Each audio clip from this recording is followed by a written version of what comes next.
Durst, the worst. Durst, the worst. Durst, the worst. Oh, Durst, the worst. Durst is the worst. Durst, the worst. Durst, the worst. Durst, the worst. Durst the worst. Durst, the worst. Okie dokie. In the latest episode of All Progressives Are Kid Diddlers or Kid Diddler Sympathizers, and if you voted Democrat in 2020, you should be put on a list, deported, arrested, or executed by the government. Professor placed on leave after saying sexual attraction to kids not always immoral. So, wow, how lovely is this?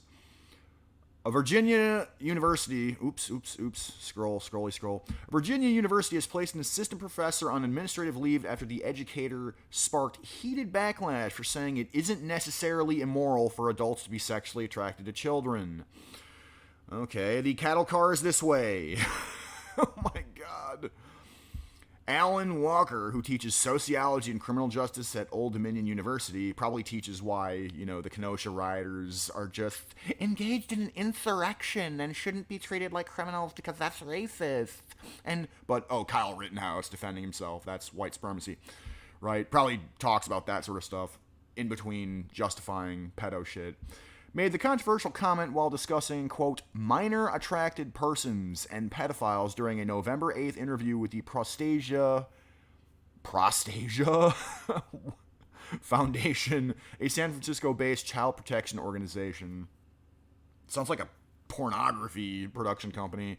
But yeah, this minor attracted persons thing, this is just another step by the, BLT alphabet soup fucking contingent to add pedo shit to the LGBTQ. It's going to be LGBTQP. That plus is going to be P or MAP. They're going to add that to the acronym before long. And this is just another step. Walker, who used the pronouns they, them, who gives a fuck about the pronouns in your bio, you're a fucking bougie, sheltered, child molesting psycho, was discussing their book, A Long Dark Shadow, Minor Attracted People and Their Pursuit of Dignity. No, you're going to have dignity in a padded room in a straitjacket with a constant dosage of lithium. That's what you're going to get. That's the dignity that we will afford to you. When this person insisted it's important to use the terminology instead of pedophile because it's less stigmatizing. Okay.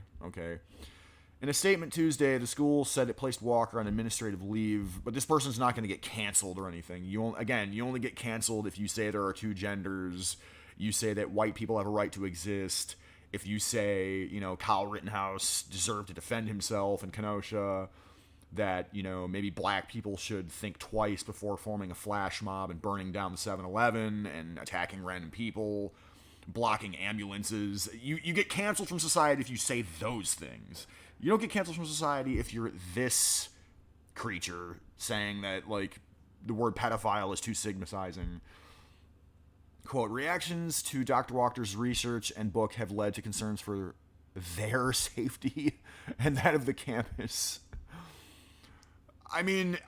The students of this person are not safe. Anybody on the campus is not safe because this is the milieu, this is the tone, this is the tenor. They're fucking doing pedo apology. This is literally pedophile apologia or whatever. Who is safe on the campus? This person shouldn't be safe on the campus. This person should be fucking physically removed from society. Should have safety in a padded room. Furthermore, the controversy over Dr. Walker's research has disrupted the campus and community environment and is interfering with the institution's mission of teaching and learning. Quote, I want to state in the strongest terms possible that child sexual abuse is morally wrong and has no place in our society. Oh my God. Walker maintained that child sexual abuse is an inexcusable crime, but you want to destigmatize the people who do it? That doesn't make any sense. That's just you trying to warp people's minds to get them to accept beyond sexual deviancy. And this is just some mutilated human being. Probably someone that needs a nose check. You know what I mean? An early life section check. Quote, this is a challenging time for our university, but I am confident that we will come together and move forward as a monarch family.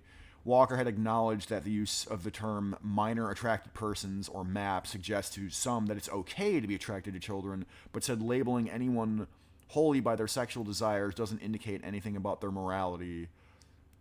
That's just gobbledygook, again, like I said, trying to warp people's perspectives and ultimately get them to accept one more step forward in kid touching and kid manipulation. It ties in with the forcing kids to wear masks. Like, look, propaganda right here in this ad, right here. There's like airline, whatever this is, like airline travel, like corporate propaganda showing a child wearing a mask. They're trying to deprive oxygen from their brains so that they're more susceptible to, oh yeah, it's just a minor attracted person. Minor attracted people don't need to be stigmatized like the trans community. But Kyle Rittenhouse is a white supremacist. Like, these people are just, oh my god, they drive me fucking nuts. Let me see. Okay, so I'll just play a brief clip from this interview. I found right off the bat, this person says just deranged shit. I only have to play like a minute or so. Let's check this out. So my first question was, even the title of your book is pretty controversial, right? Because the subtitle is Minor Attracted Persons and Their Pursuit of Dignity. And many people are concerned that the designation of minor attracted persons, or MAPS, suggests that it's okay to be attracted to children, or they're worried that the term suggests that pedophilia is a sexual orientation, which they worry is a slander on LGBT people. So could you... It's not a slander on LGBT people. I mean, it's them tacitly admitting or unintentionally admitting that that community has a disproportionate issue with touching kids. And this dude, yeah, yet another... Talk about why you use that term in the title and throughout the book. Absolutely. And thank you so much for that question. I use the term minor attracted person, or MAP, in the title and throughout the book for multiple reasons. First of all, because I think it's important to use terminology for groups that members of that group want others to use for them. And MAP advocacy groups like Before You Act have advocated for use of the term MAP. They've advocated for it primarily because it's less stigmatizing than other terms like pedophile. A lot of people, when they hear the term pedophile, they automatically assume that it means a sex offender. And that isn't true, and it leads to a lot of misconceptions about attractions toward minors. I've definitely heard the idea that you brought up, though, that the use of the term minor attracted person suggests that it's okay to be attracted to children. But using a term that communicates who someone is attracted to doesn't indicate anything about the morality of that attraction. From my perspective, there is no morality or immorality attached to attraction to anyone because no one can control who they're attracted to at all. In other words, it's not who we're attracted to that's either okay or not okay. It's our behaviors in responding to that attraction that are either okay or not okay. This person, again, yeah, I maintain this person, you saw it, you heard it, this person is a freak, a mutilated, just like freak of nature, and literally just destigmatized kitty attraction, yet is trying to convince you that that's not what this person is doing. This thing, this creature, it's... People like this are beyond dangerous, and the clinical and up-talking way that this person is talking, it's like trying to keep your guard down, and like, yeah, it goes along with, again, putting the students in masks and depriving them of oxygen and keeping them docile on like drugs and soy and junk food and junk media. This is part of a overarching, I'll say it, like plot to basically destigmatize kid touching. That's what the left is doing in general, okay? I may not play that much more. Let's just see what else. And I want to be extremely clear that child sexual abuse is never, ever okay. But having an attraction to minors, as long as it isn't acted on, doesn't mean that the person who has those attractions is doing something wrong. Yes, I think it does. we have a tendency to want to categorize people with these attractions as evil. As evil or morally corrupt. But when we're talking about non-offending MAPs, these are people who have an attraction that they didn't ask for, and one that is frequently they would give anything to change, but they find that they're unable to change those attractions. And most importantly, the people in my study did not act on them. So they said, no, but dude, when we're talking about pedos, I'm going to say pedos, I'm not going to say MAPS. That term is absolutely ridiculous. I mean, what happened when they destigmatized like gayness and transness in the years succeeding, it became way more culturally prevalent. Okay, so they're at the university level and at the media level, they're normalizing a term like maps. Okay, maps are going to become way more prevalent, and they're going to become way more out in the open, and that means that they're going to socially accept the touching of kids. Like, that's going to become a sexual orientation. It's going to become a part of the advocacy. And again, if you just drop a line to old Allen Ginsberg, I keep talking about this guy in a lot of my videos. He was one of the progenitors of the LGBT movement in the 60s. He was an open and proud supporter of NAMBLA. He was a member of NAMBLA.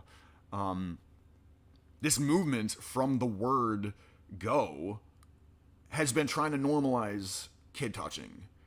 So anytime that I laughed at a conservative, in my youth for saying oh, you allow this, you allow gay marriage, you're going to allow bestiality, you allow this, you're going to allow pedophilia, I used to laugh at them and accuse them of using the slippery slope fallacy. I disavow that now. I mean, they had every reason to believe that was going to be the case. Look at this thing else you brought up was the idea that using the term MAP could suggest that attractions to minors are a type of sexual orientation. Whether or not attractions to minors are a type of sexual orientation is not a question that can be answered with my particular research. My research touched upon the labels that MAPs use to describe themselves, though, and a lot of them have been really conscious about their choice of language because they don't want to slander, as you put it, lesbian, gay, and bisexual people. The Dahmer folks, okay. No more of this creature. Walker said sex abuse is, quote, never ever okay, but that having sexual urges towards children isn't necessarily wrong as long as those carnal desires aren't acted upon. But any one of us that are reasonable and rational know that it's only a matter of time. So this person needs to be put on a watch list, not only just administrative leave, but fired, put in a padded room, straitjacket, constant dosage of lithium, just psychiatric evaluation, and all of this person's colleagues as well pushing this stuff, pushing the acronym MAP, trying to add it to the LGBTQ designation. And again, the alphabet soup people are only angry because it's tacitly admitting that there's an issue with kid effing in their community. It's a tacit admission. That's what it is. It's oops, they revealed too much. Walker drew condemnation online after being shared on Twitter as someone trying to, quote, normalize adults who are attracted to juveniles. The assistant professor also put out a joint statement Saturday with Old Dominion University clarifying the remarks. There is no clarification. Okay, this is the book. A long, dark shadow. Minor attracted people in their pursuit of dignity. They don't deserve dignity. They deserve padded rooms. I want to be clear. Child sexual abuse is an inexcusable crime. As an assistant professor of sociology and criminal justice, the goal of my research is to prevent crime. So you support Rittenhouse then. I mean, the Rittenhouse trial is an interesting one. And it's interesting to show, again, speaking of the pedos that attacked him, Rosenbaum, and what the fuck's the other guy's name? Basically the 3 sex offenders and domestic abusers, arsonist rioters that were attacking him and trying to kill him. I wonder what this professor of sociology and criminal justice thinks of that. I imagine that the tone on campus, amongst these types of people is Rittenhouse is an evil scumbag, subhuman sack of shit who deserves to fry, and yet a minor attracted person is just someone that needs to be understood and destigmatized. But anyway, that was disgusting. This came from a video request from D and Do over on Subscribestar, and if you've got a request, you can hit me up and throw me some bucks, and I will do my best to accommodate you. Also send you out some stickers and whatnot. Oh yeah, another thing I wanted to mention, I've been working on an album I may have mentioned before. I've been working on a Durst the Worst album. I'm 8-9 songs deep in this thing. I'm probably gonna consider it a finished album once I get to 10 songs. But I'll play you out with the latest song that I have about good old King Kyle Rittenhouse. And if you disagree with what he did, you are a subhuman sack of leftist shit. Honestly. Oh my God. A rapist called Joseph Rosenbaum was released from a mental hospital and then went directly to join the mob that was burning downtown Kenosha. Once he got to the riot, Rosenbaum saw Kyle Rittenhouse and immediately threatened to kill him. Rosenbaum then chased Rittenhouse and tried to pull the gun from his hands. When he did that, Kyle Rittenhouse shot him. So Joseph Rosenbaum died as he had lived, trying to touch an unwilling minor.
your gun, now your hand's down, pointed at him, that he fired, right? Correct.